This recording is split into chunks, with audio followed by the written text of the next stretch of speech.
In an unconventional move for a frontline politician at election time, Boris Johnson yesterday offered an honest and reasonably clear answer to a question. Asked what he thought of the BBC licence fee, he said, whilst muttering something about not concocting policy on the hoof that it seemed rather outdated. Well, he's right. Some proof came in the Golden Globe nominations announced yesterday, with the New Kids on the Block set to dominate.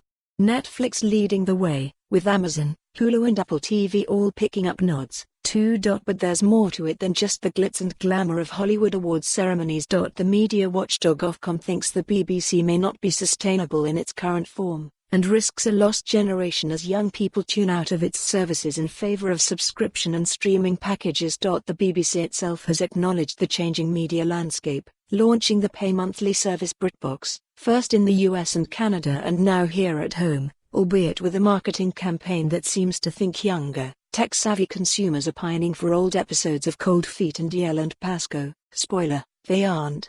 Even Auntie's favourites have acknowledged the New World Order. Sir David Attenborough chose Netflix for two of his most recent projects with global reach amongst younger audiences, the key deciding factor. The BBC, so far, has not responded well.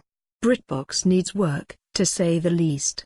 The podcast-heavy radio app BBC Sounds has been riddled with technical difficulties and is still not obviously better than what it, at great expense, replaced. And it is consistently embroiled in rows about how, by whom and whether the licensee should be funded for the over 75s. The BBC's news output remains the jewel in its crown, but even then it has used its might in the UK to cleave into local newspaper territory, and help knock plenty of them out of business. If this was a free market, it would be a case of good on them for outcompeting.